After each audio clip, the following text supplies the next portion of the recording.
weirdness just happened. Let me make sure I turn down this microphone. Where this thing was just some craziness. I'll make sure that doesn't happen anymore. So let's go ahead and get started here.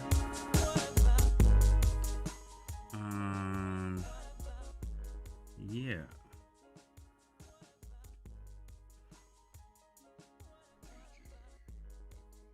Just 1 second. Let me switch over this microphone so I can actually hear what the hell I'm talking about, and hopefully it doesn't do the weird thing it was doing just now.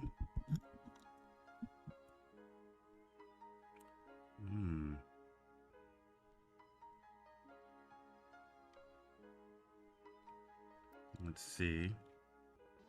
Look up this microphone. Better not. There we go.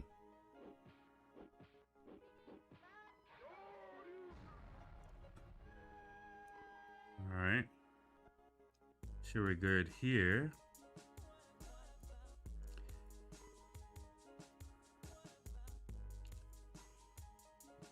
And let's go ahead and get started. So,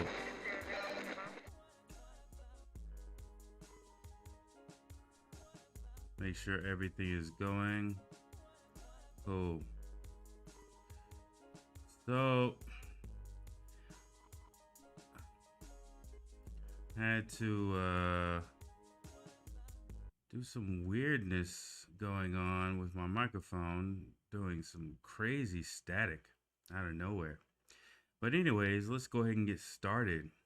So where I wanted to start is sort of where we left off last time. I'm going to get into this. And of course, I'm going to go ahead and loop it back to our condition as descendants of American slaves. Let me make sure this recording is started again because, yeah, we don't need any sort of craziness. So, what is reparations? Let me make sure I can hear myself. But, what is reparations, right?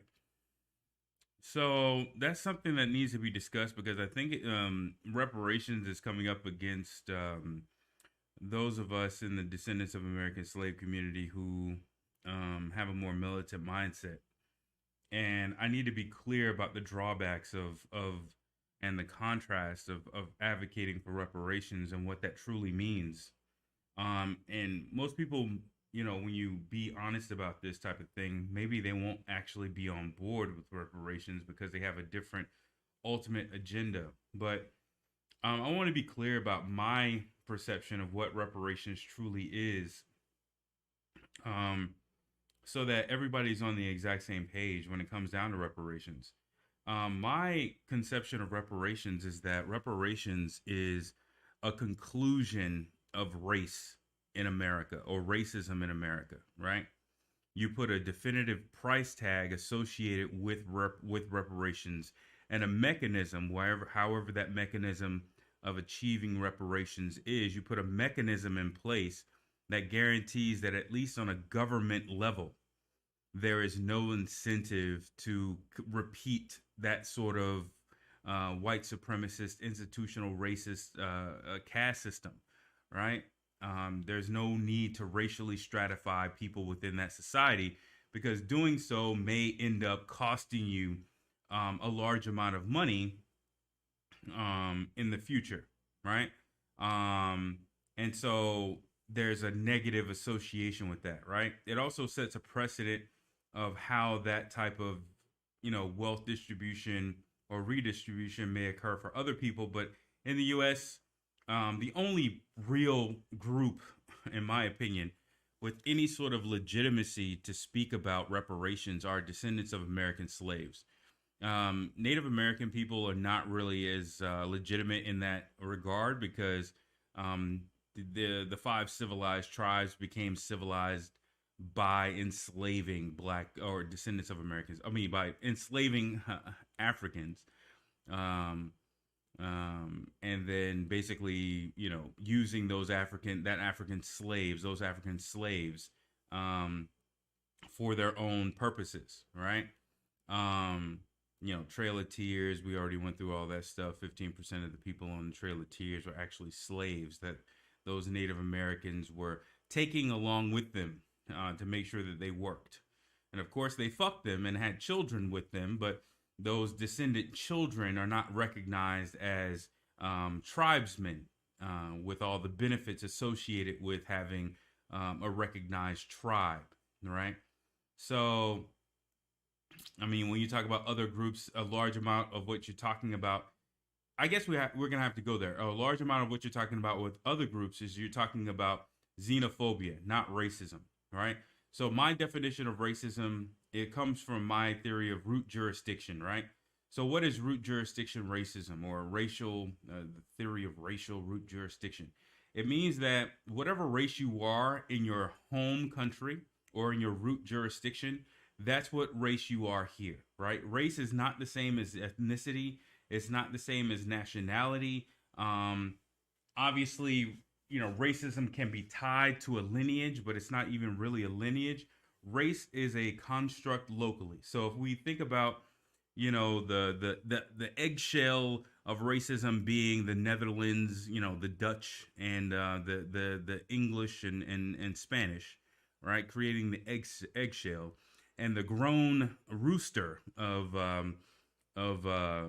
racism being America, right?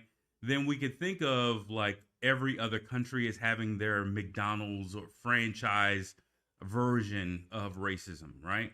So in these other countries, they practice racism in their own particular way. Like, for instance, if you were to travel abroad and you were to go to a McDonald's, they may have like natural fruit punch on the menu, or they may have a different localized sauce that they offer with their chicken nuggets, or they may have a different item on the menu, but the core items are still there. And the core manner in which they cook those items is still there. And the flavor that you're going to expect from McDonald's in the Philippines versus McDonald's in Sao Paulo versus McDonald's in Russia is going to be the same for the core items that you order. They may have different small little items on the menu, but typically they are still going to offer the same sort of thing or same core flavor. So what that means is, for instance, that breaks down sort of these pseudo-cultural identifiers and pseudo or super nationalities, right? So, for instance, a pseudo-cultural identifier would be Latino. We can break apart Hispanic because what people try to hide behind Hispanic too, but really Hispanic is supposed to be used for those people. It's really derived from Hispaniola. It's really it's supposed to be a name for the indigenous people in an area. Most people don't realize that in Mexico there are indigenous people who don't speak Spanish. Let me say that again. In Mexico, there are indigenous people who don't speak Spanish at all. They don't speak Spanish. They speak their native language and they don't speak Spanish. I know that's mind blowing to people, but that is true. Um, and so a large amount of the same sort of franchisee games with white supremacy are played in Mexico too, so far as like only having certain notifications go out in Spanish as opposed to the local language, or having language requirements or language barriers so far as that is concerned, requiring people to speak Spanish as opposed to their native language. A large amount of that stuff goes on. But let's talk about the pseudo-cultural identifier of Latino. So the pseudo-cultural identifier of Latino is associated with people who typically go to the Americas, whether it be the Caribbean, Central America, or South America, and they identify with the culture, the mixed culture that's heavily influenced by the African enslaved people within that culture, the indigenous people within that culture, and then lastly, the Spanish culture that's added to that society. And a large amount of people say Spanish because they think Spanish is a global thing. No, when I say Spanish, I'm referring to Spain, those people with that culture from Spain. I'm talking about Castilians, right? So I'm not talking about Spanish as in a language or Spanish as in some blanket. No, I'm talking about Spain. So when you talk about the pseudo-cultural identifier of Latino, That's what that is. It's a pseudo-cultural identifier. It's not an ethnicity, because a Latino from Mexico has shit to do with us from a American Puerto Rican from Puerto Rico. They have no culture to actually sort of combine themselves with, and they actually resent being misidentified as that type or that brand of Latino, right? And there's a large amount of cultural differences between island nations in general and nations that are in the Americas that actually are comprised of non island countries, right? Sort of contiguous countries. So, anyways, Latino does not identify anybody from an ethnicity standpoint. It doesn't share any sort of nationality, obviously. It just pseudo blanket identifies a culture that may have through points in music, may have through points in food, may have through points in the way that their societies are ran, so far as like how they operate. But that is a pseudo cultural. It's just as diverse as you would expect it to be, right? But there's still stratification, racial stratification in Latin America. So there's still white Latinos, there's still black Latinos, there's still indigenous Latinos, and they are all treated differently, right? So if you were, for instance, I have two examples. So first example is I'm gonna use Mexico, right? So a large amount of Mexicans use the words, well, I'm Mexican. Okay, well, that's your nationality. That is not your ethnicity, and it is most certainly not your race. You may try to invoke the fact that you're a Latino as a pseudo-cultural identifier, but even that's not very specific. As I previously said, there are indigenous people within Mexico who do not speak Spanish. There are indigenous people within the Mexico who do not speak Spanish. Their culture is gonna have some similarities with Latino culture because they are inside Mexican or Mexico, but that doesn't necessarily mean that they have a large amount of traditions that are one to one. There could be things that are vastly different, and using the blanket term Latino to describe the culture of an indigenous group within Mexico is very vague, so vague to be completely ridiculous, right? So when a person is over here in America and they say, "Hey, I'm Mexican," that means absolutely jack diddly shit, right? All you did was identify the country from which you came. That means jack diddly shit. There are black Mexicans, to be more specific, right? Lupita Nyong'o, one of her parents, is a black Mexican, right? You don't talk about black Mexicans because they don't want to talk about black Mexicans. Because when you talk about black Mexicans, then you have to think to yourself, if there are black Mexicans, then where are the white Mexicans, right? They just say Mexican as if, or mestizo as if, well, not really mestizo, but I don't know.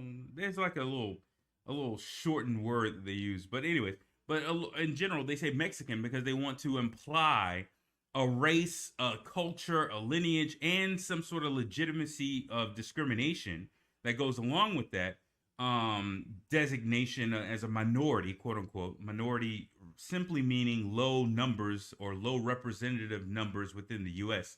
Not really a minority as in automatically coffering some sort of discrimination associated with you having those low numbers within the U.S., right? But this sort of nuanced version is important because let's use my second example.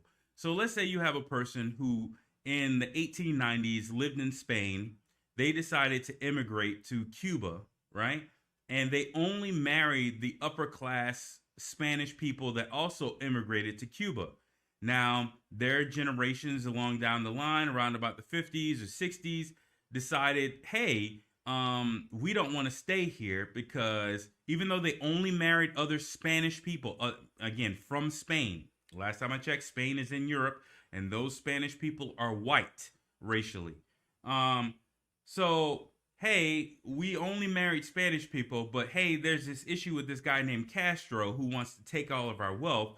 Um, we want to go ahead and move to Miami. So those Cuban, now nationality wise, Cuban people, pseudo-culturally identified as Latinos, moved to Florida in order to escape Castro. Are those people brown people now in this black and brown coalition? No, racially, they are white.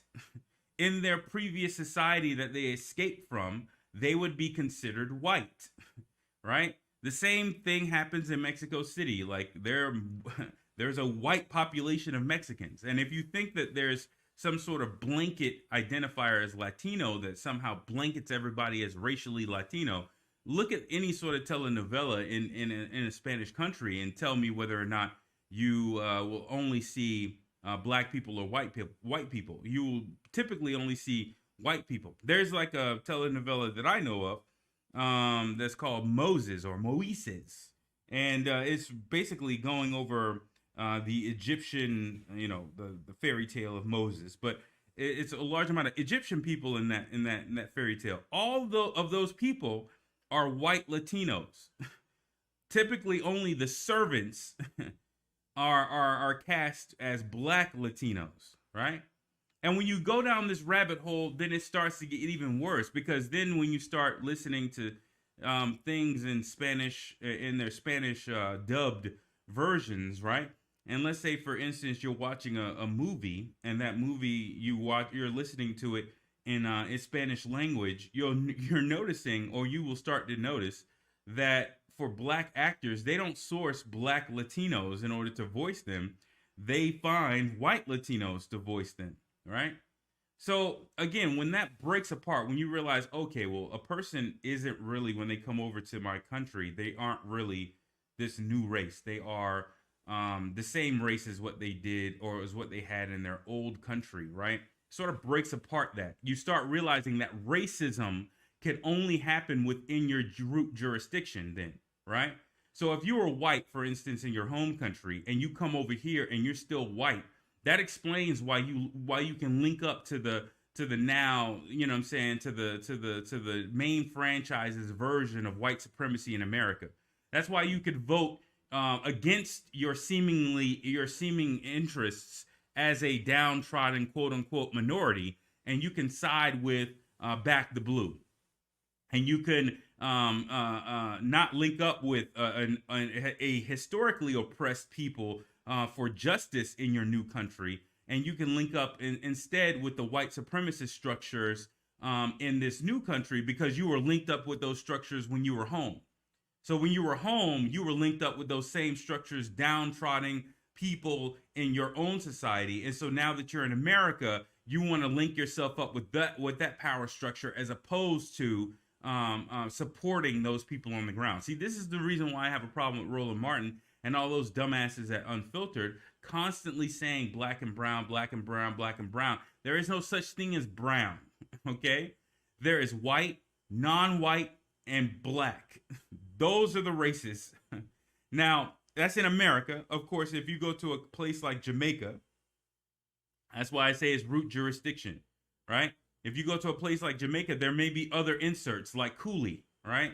You may have other inserts to that, right? To that, or more stratification, I should say, more stratification in the non-white category, right? They may be even more specific as to who or what ranks there are in the non-white category, right? Same thing in South Africa, right? There may be the Dutch South Africans with the long lineage in South Africa may have a certain stratification, or those people who are mulatto or considered mulatto in South African society may have a different, you know what I'm saying, stratification. Like Trevor Noah is not the same thing as his black grandmother, or not treated the same way as his dark-skinned black grandmother from Soweto, right? Those two people are not treated the same way in South African society, right? So there may be more nuances to that sort of category, or to the category of mixed race, right? But typically, the races are white, non-white, and black, right? Um, and so when you analyze it from that standpoint, the only group that's in the United States that's actually experiencing racism, or I should say it a different way, the only way you can experience true racism is if you're within your root jurisdiction, right? So if you're not in your root jurisdiction, you're not experiencing racism. You may be experiencing xenophobia up to and including the tactics of racism, right? But ultimately, you chose to move to another country, right? You can only experience you can only experience racism in a root jurisdiction where you cannot leave, right? You are stuck there. You cannot leave. That's your home country. If all else fails, if all your passports went away, that's the country you would go to, and you're experiencing racism based on your race within that country. Then you're experiencing racism, right? If you're a white Latino moving to the U.S. And experiencing what you deem as racism, you're actually probably not experiencing racism. You're most likely experiencing xenophobia, right? Unless you are a black Latino moving to the U.S. and you're experiencing racism based off of your race as being black, maybe you're having how do I say it? A transplant version of racism that's affecting you. But ultimately, your racism is localized to your root jurisdiction, and whatever race you were in your root jurisdiction is the exact same race you are here, right? In America. So what I'm going back to is reparations. So what is reparations? Reparations is the ending of the chapter entirely of any sort of discussions of racism in America. It is the closing of that chapter, right? And that's why I advocate also for land to be allocated so that people can actually physically move outside and create that's why I say root jurisdiction, and create a different root jurisdiction, right? Where that type of racism, or at least that kind of racism, can exist. That's the reason why I'm advocating for Louisiana and Mississippi to be taken via eminent domain and provided and passed on to the descendants of American slaves, so that we can have a root jurisdiction that is not necessarily tied to any sort of racism. And ideally, since it's homogeneously black, we shouldn't have to deal with that type of or form of racism, right? I think we'll probably have more problems with classism in that situation over time, but we won't have any problems associated with racism, right? But yeah, I think that what reparations actually ends up being in that situation is a closing of the chapter of race in America, of racism in America. It doesn't necessarily have to end with, hey, I'm sorry. Okay, I accept your apology. It's more like, bitch, give me my money. I'm going to go ahead and do it with this money, what I need to do in order for me to have a life. Go fuck yourself type shit. It's that type of breaking away in many cases. But it ends that narrative entirely, right? And what do I mean by ending that narrative? It also means that we become 100% American, right? To turn a phrase or from Yvette Carnell, it does truly mean that we are aligned with America's interests, right? Because ideally, in a situation where we give or where we are provided reparations, we don't want to be provided reparations and then the very next day, the money that we're provided inflates to nothingness, right? Or becomes valueless, right? We don't want that. Or for them to give us the money and then all of a sudden, we're attacked as a country and our physical security is put in jeopardy, right? People don't want that type of exchange, right? So what happens post reparations, which I want to make a specific video of my thoughts about that. But what happens post reparations, at least on the local level, is our interest as descendants of American slaves becomes 100% aligned with America's interests, right? And let's just be clear about that. Let's just be 100% clear, because, if you're going to be on board with this, you need to be knowledgeable about what you're jumping on board with, right? America's the Roman Empire. America is an empire. America is the security force of the world. That's what our job is. That's where we get the value of our currency from. That's where we get our standard of living from, even though our standard of living as descendants of American slaves are at the bottom of that fucking barrel, where we shouldn't be.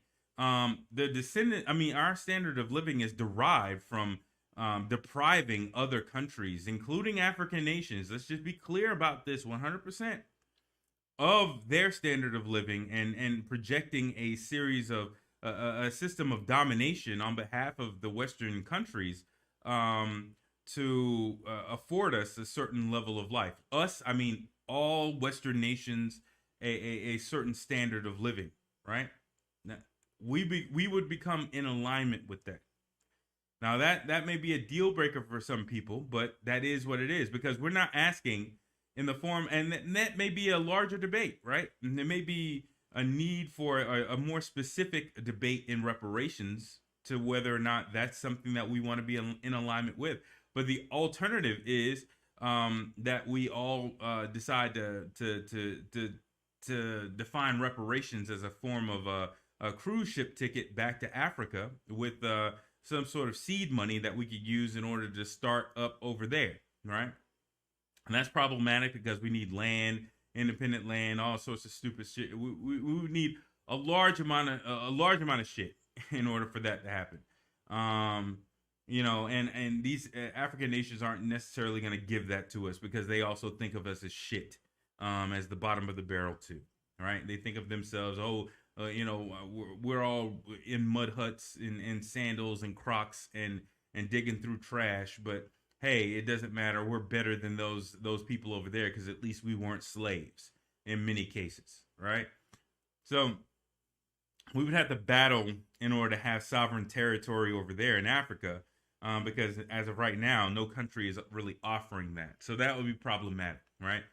Just moving back to Africa and strengthening a nation, and losing any sort of identity from our lineage or ethnicity is not ideal, right? We would need sovereign territory. But if you want to escape what I'm talking about, then yeah, that would be a larger discussion on reparations. But reparations in its current form of cutting the check means that you're on board. After that, after you get your check, you're now on board with being American 100%. You're on board with our national policy. You're on board with everything that's necessary in order for that dollar that they gave you to still have value for a couple of generations in the future. You're now on board with, right? That's what reparations is.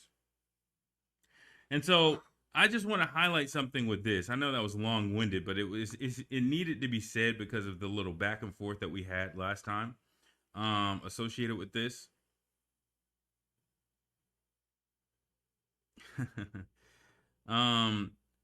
It needed to be said because of the back and forth that happened last time with this. I don't want to have that same back and forth again. But that is what reparations is. Reparations isn't some violent coup d'etat.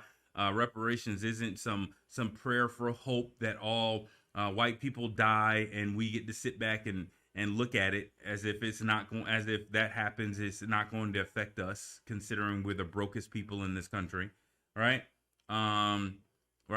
Reparations is none of that. So if you want something like that, then that is something over there for you to pursue, and I hope you can pursue it. But over here, that's not what that's about. So that's that. But when we talk about what's going on right now, we need to talk about this in a nuanced manner, because I believe that this country, America, is in the serious decline. And I don't want our people to be because we're so focused on our day to day, for us to not keep our head on a swivel and understand what the hell is going on, right? So what's going on in Afghanistan is that the wool is being pulled over, or even better yet, let's use a phrase that every descendant of American slave can understand, because we're institutionally impoverished. You're cleaning the kitchen, and it's time to move the refrigerator. Does everybody catch that reference, right? Or am I the only one who's ever who grew up with roaches in the house, right? You're cleaning the kitchen and it's time to move the refrigerator. And behind the refrigerator typically is a shit ton of fucking roaches that you got to handle, especially if you live in an impoverished environment, right? And so what's happening in Afghanistan is that America is being shown as having a whole bunch of roaches in its house, right?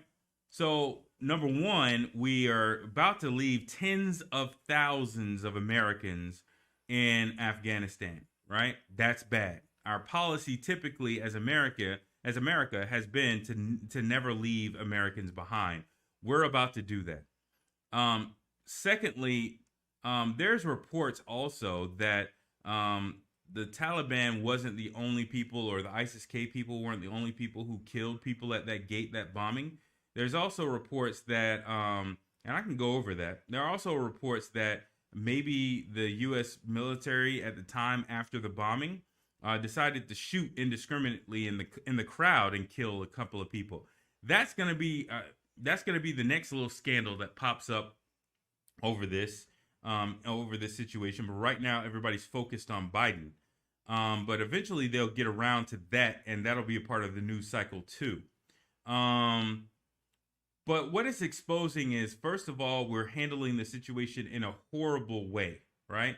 So a large amount of what we are looked upon internationally is for our strategy, is for our ability to advise other countries in their progress, quote unquote, towards democracy. And we're being shown as being inept in that process of being able to lead other countries to that level of how do I say it? To that level of system of government, right? So, because we built up Afghanistan as a quasi democracy, but we couldn't even leave with them having a coalition government, which they should have done and could have done. They could have left Afghanistan as a coalition government, as opposed to now the previous government that we spent all these trillions of dollars creating. We are basically allowing that to collapse and literally between now and the deadline of us leaving. It's horrifically pathetic. It is horrifically pathetic that all of this is going on. But it's also showing that NATO, because NATO forces were also there, right? You would think that if the U.S. pulls out, then NATO should remain. NATO is supposed to be, what is it, North American? NATO. What is NATO? Transatlantic something? Hold on. We're going to have to figure this out. I can't have it. My own ignorance. North Atlantic? Yeah, North Atlantic Treaty Organization, right? So 28 European countries and 2 North American countries. I'm assuming America and Canada. But that leaves, what, 29 countries that should have still remained in Afghanistan in order to provide security. But everybody left when we left. NATO pulled out when we pulled out, right? So that shows the world, including Russia, that NATO is not really NATO. NATO is just simply an extension of America, right? And it's not just showing it to Russia or China, which already knew that information. It's just making it blanketly apparent to everybody that that's the case. So now in the future, when people make that argument that, hey, it's not NATO pushing up, for instance, anti-ballistic missile systems closer to Russia's border, this is America doing it. And NATO is doing it because America is telling it to do it, right? When those arguments are now made in the future, it becomes now transparently obvious that that's truly the case, right?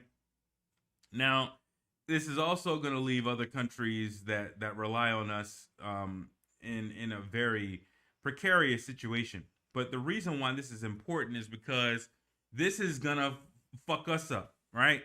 As descendants of American slaves. So let this play, and then there's going to be a specific part that I'm going to stop, and we're going to go ahead and talk about it because it's important. and we're going to go from there. So let this play.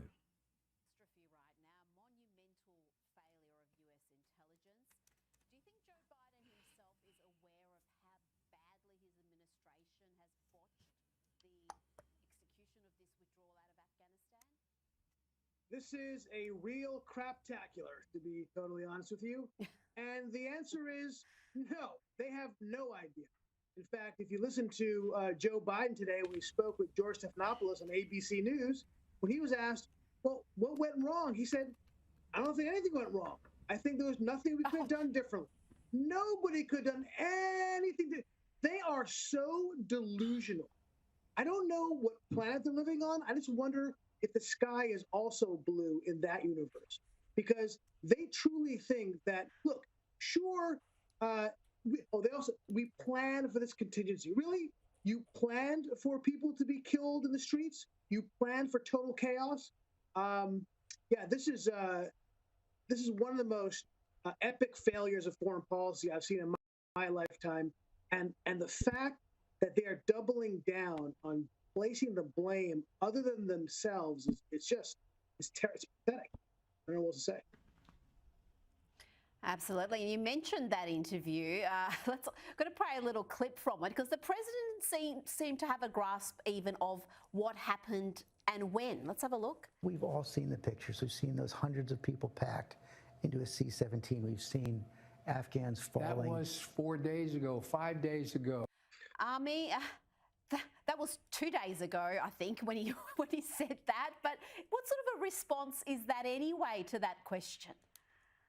Let me remind you about how callous he is when it comes to the lives of Afghanis.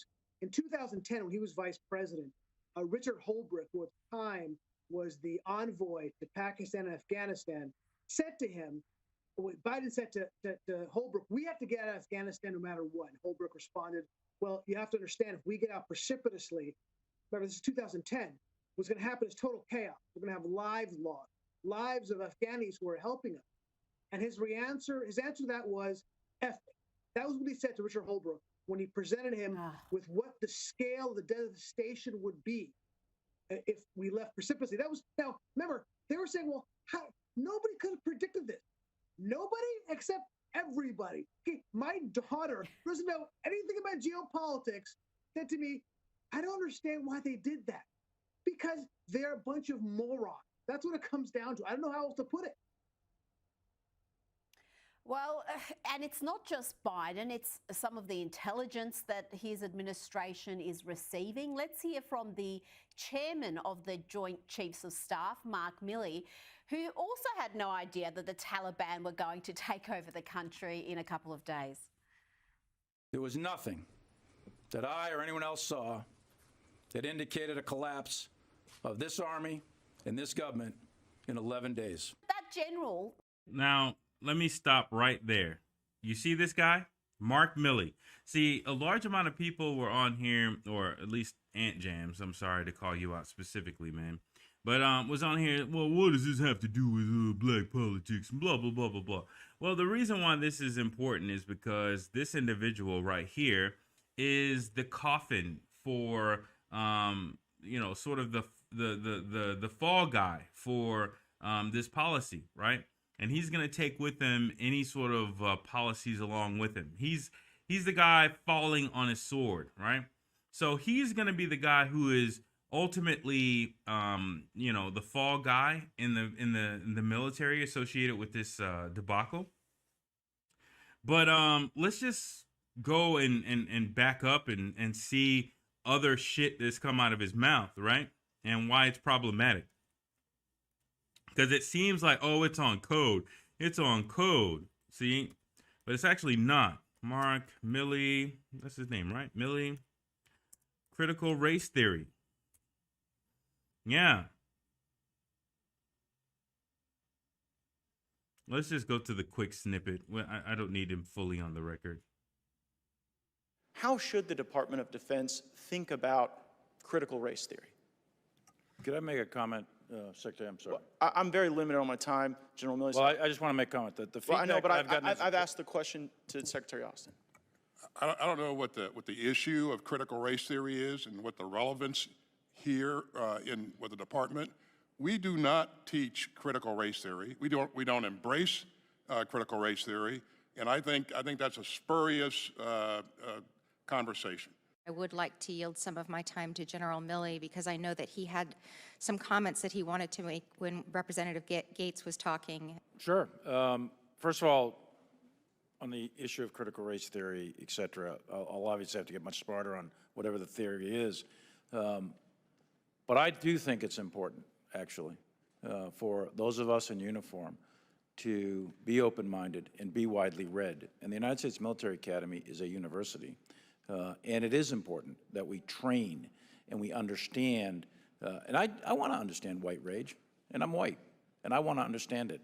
So what is it that caused thousands of people to assault this building and try to overturn the Constitution of the United States of America? What caused that?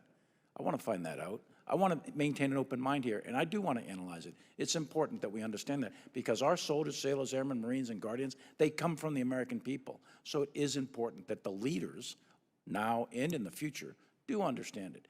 I've read Mao Zedong. I've read Karl Marx. I've read Lenin. That doesn't make me a communist. So what is wrong with understanding, having some situational understanding about the country for which we are here to defend? And I personally find it offensive that we are accusing the United States military, our general officers, our commissioned, non-commissioned officers, of being, quote, woke or something else because we're studying some theories that are out there. That was started at Harvard Law School years ago, and it proposed that there were laws in the United States, antebellum laws prior to the Civil War, that led to a power differential with African Americans that were 3/4 of a human being when this country was formed. And then we had a Civil War and Emancipation Proclamation. 3/5, but keep it going. Proclamation to change it. And we brought it up to the Civil Rights Act in 1964. It took another 100 years to change that. So look it, I do want to know. And I respect your service, and you and I are both Green Berets. But I want to know. And it matters to our military and the discipline and cohesion of this military. So that sounds all rah-rah and blah, blah, blah and great.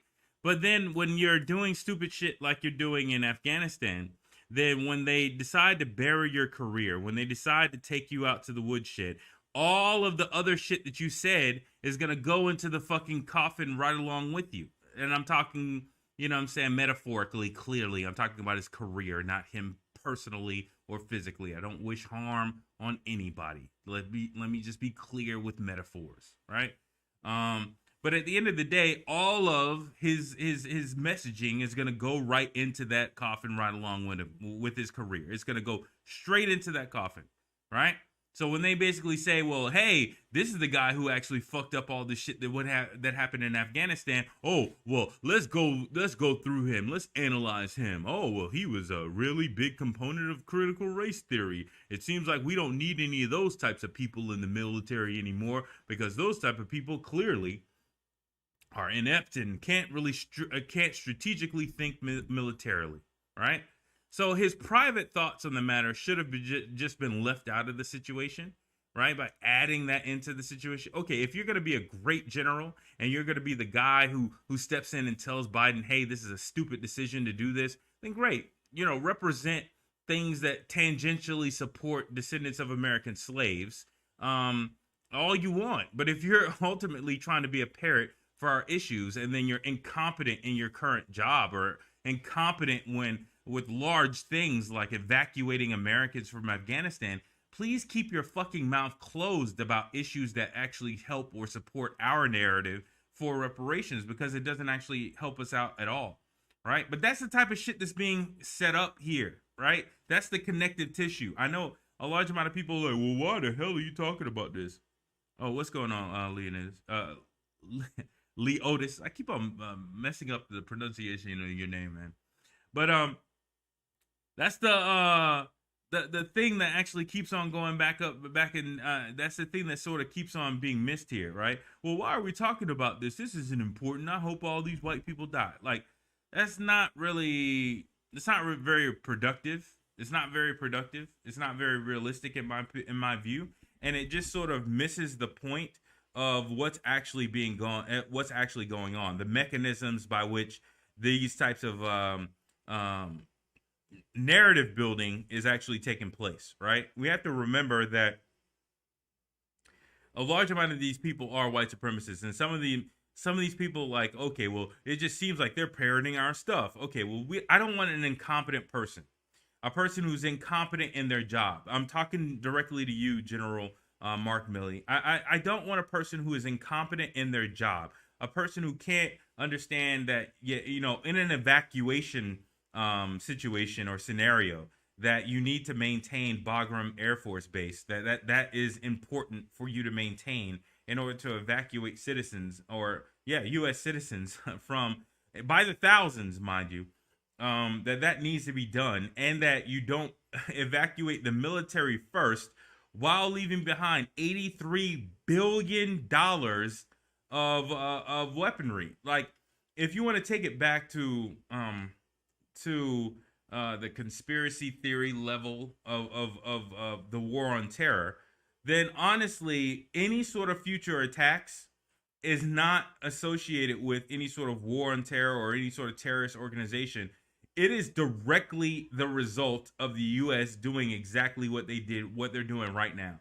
When you leave behind $83 billion worth of military equipment in the hands of people who don't like you, in the hands of people who you've been bombing for 20 fucking years, if they turn around and use that equipment against you, or use that equipment against your allies, it is your fault, because you should have never left it there. And if all you had to do is tell these motherfuckers, like, listen, I don't give a fuck when you told us to leave. We'll stay here as long as the fuck we want to. And if you want to run up, bitch, run up.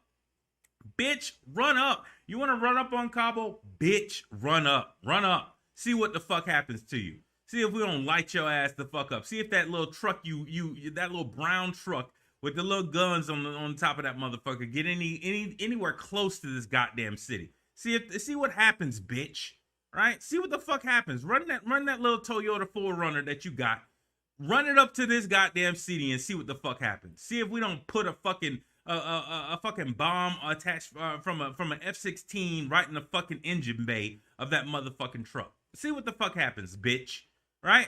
That's all we have to say. We'll leave when the fuck we get ready to leave. When we get all of our shit the fuck up out of here, that's when we gone. And if you want to run up earlier than that, then bitch, try it. Right? That's what the fuck. And not only that, but hey, fuck that. We're gonna stay here for as long as the coalition government wants us to be here. We're gonna be providing air support to them, however the fuck they need air support. And if you don't actually do a coalition government, we're gonna stay here indefinitely in Bagram. That's what the fuck should have happened, personally. Right? But at the end of the day, what happened? A large amount of incompetence happened. And this individual right here, this one person talking about critical race theory, is one of the main architects of the stupidity. So critical race theory goes right down the fucking drain, right along with him. See, this is what I'm talking about. Like, we have to keep our heads up on a swivel. We have to keep our heads up. We can't keep them down on one issue. We can't fuck around with that moist ass, zesty ass Tariq Nasheed. We can't keep on doing that. And whatever the new grift of the day, we can't keep on talking about that. The purpose of those types of individuals is to keep our heads down so that we're not looking up and seeing what else the hell is going on and how it affects us. See, Aunt Jazz was talking all that crap yesterday, but at the end of the day, you're seeing the link, my dude. This is the guy who's going to get the fall for what's going on in Afghanistan. And he came out of his mouth trying to talk about something in front of all, CRT or critical race theory. But we don't need you talking about that, nigga. Dude, we don't need you talking about that. We need somebody who actually has studied critical race theory, talking about that in a proper form. What we need you to do is, if you truly believe that in the back of your mind, is for you to be great at what you do first, and then try to advocate for us systemically within the systems that you run and can control. That's what we need, right? We don't need you to try to talk about it in front of Congress and grandstand, only for you to do some stupid shit in Afghanistan that ultimately is going to tank your career and whatever theories that you try to advocate as well, right? But in general, like, I'm really seeing the decline of America. The more I see these news stories, the narrative that I get is like a a new world order type thing, right? The current world order is America is the shining beacon of the Western world. They're the ones who will come in and save anybody or save any country and do this and do that and they are the big brother of all the little countries that want to implement democracy, which is capitalistic theft. Let's just be real. Um, little d democracy. Oh, actually, big D. Oh no, it's actually a constitutional republic. It's really not a democracy.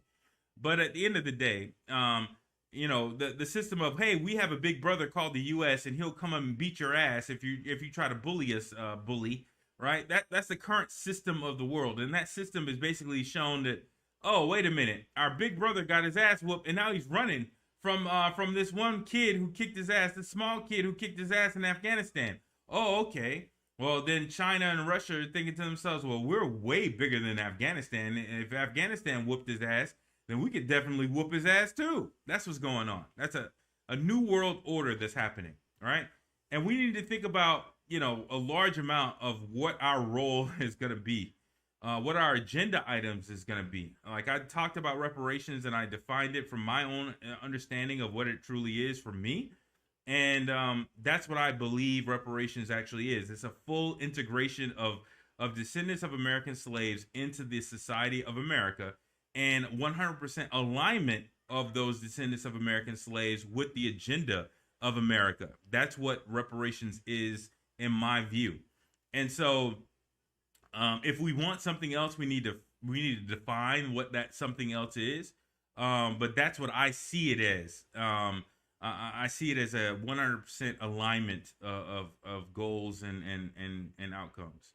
But the situation that's going on in Afghanistan is getting worse and worse and worse. Like I suspect that there's going to be more attacks that's going to happen. I suspect that the news cycle eventually is going to start about the fact that U.S. troops did open fire after the bombing, which let's go into that so I can at least have it on my record.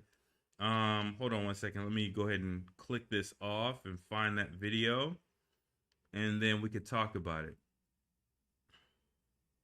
So that's off. Let me go to here, actually. Let me see. Where's that video? Where's that video?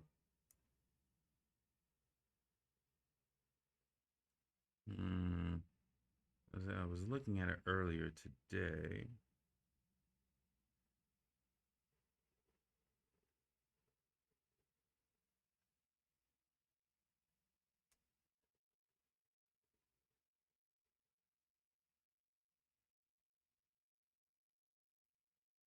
Not this one.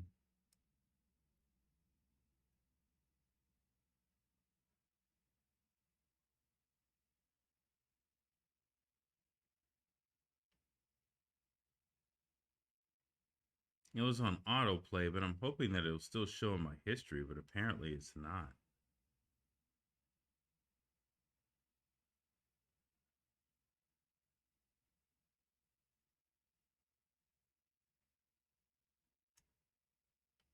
Let me see.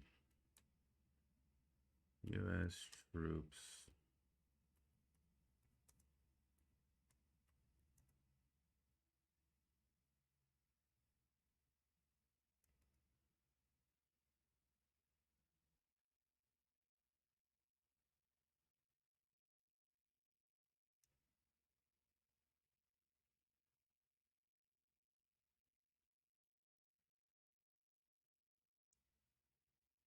Wow, that's been scrubbed. Can't even find it in my history. There was a news outlet that was talking about it. That maybe the U.S. troops actually shot into the crowd.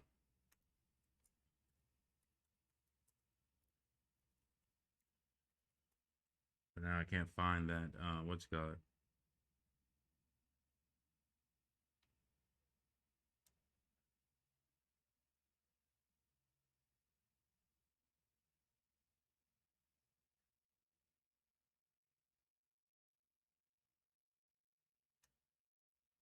I do want to find it, so you're going to have to bear with me. You're going to have to bear with me.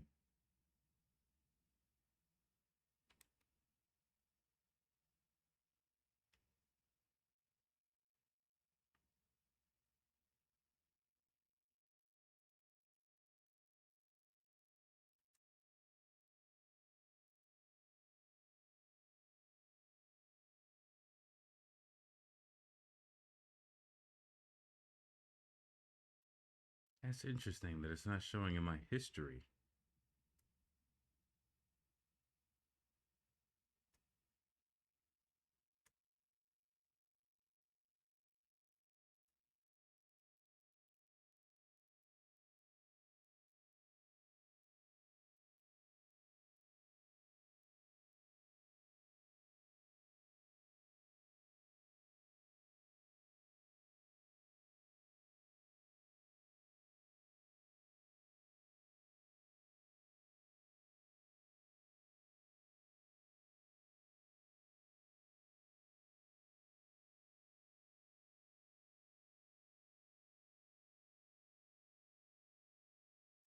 Yeah, it's not showing. I can't find it.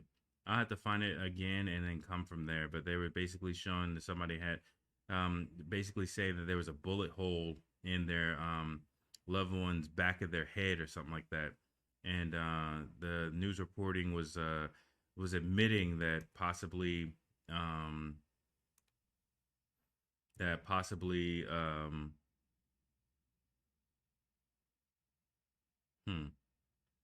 but I'm depending on janky ass YouTube in order to actually have a clear history of all of my Apparently, it's not showing any videos that I've seen on autoplay. It's only showing the ones just weird.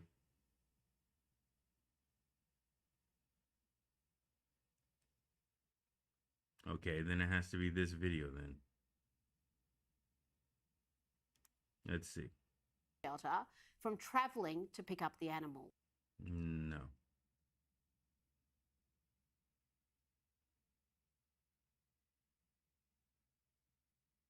No. The rest of the world is Nope, it's not it. So at the end of the day, like I'll find that video in my next one. Find it again, I guess. But yeah, things are unraveling, and they're trying to make sure that all of these fall guys have all of our interests in there as well, which is going to be problematic for us going forward. I just want to make sure that everybody is aware. And like I said, I understand.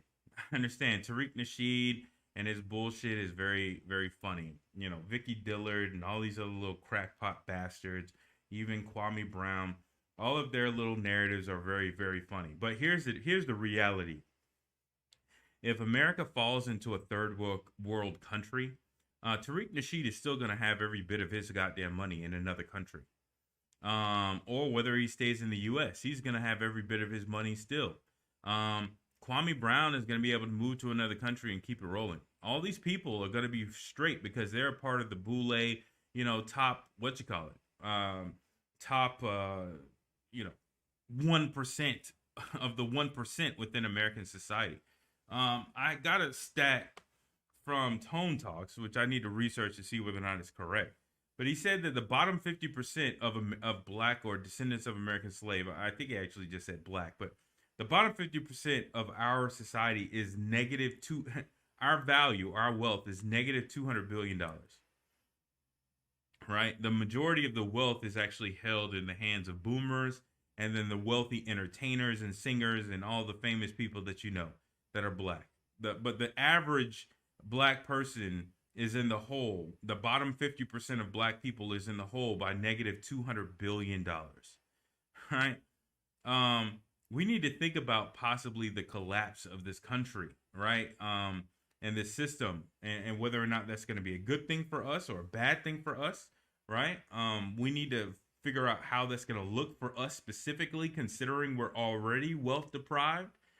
For a rich white person, all it's going to mean is that their money is going to start inflating, and they're going to have to hurry up and convert their money into some other asset class, whether it be cryptocurrencies or whether it be actual material goods, right? It's not really going to be a problem for them It's just that they're going to lose some of their purchasing power depending on how quickly they start that conversion into other asset classes, and they may actually gain it back depending on the asset classes that they decide to invest in.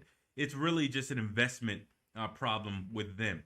With us, since we are majority impoverished, it could be a return to a more open form or closer form of slavery, right? Where we are even more so impoverished. And in that case, they really don't have to do much to turn us back into slaves. They could just keep the same laws on the books and keep on enforcing them. As our black asses have to commit more poverty crimes, which is what the majority of our crimes that we're committing are. They're just poverty crimes. So the more impoverished we become, the more poverty crimes we have to commit. And in response to that, the more black people are in jail, and therefore the more black people who are slaves of the state. And then the system of white supremacy just keeps on chugging along, right? So we need to think about our role in some of these things that are going on here, right? We need to think about that very, very clearly.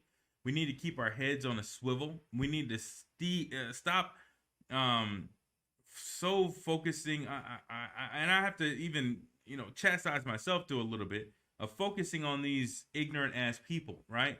Which is why I'm not really putting out too much content associated with those ignorant people, because they're really not talking about this, first of all, and second of all, they're really not important to this narrative. They don't care. They're just there to entertain you and to get their numbers up on YouTube, and that's it, right? The Black Authority can talk all the shit he wants to about the white media, but the Black Authority, for instance, is combined with Blog Talk Radio, and last time I checked, is white-owned media.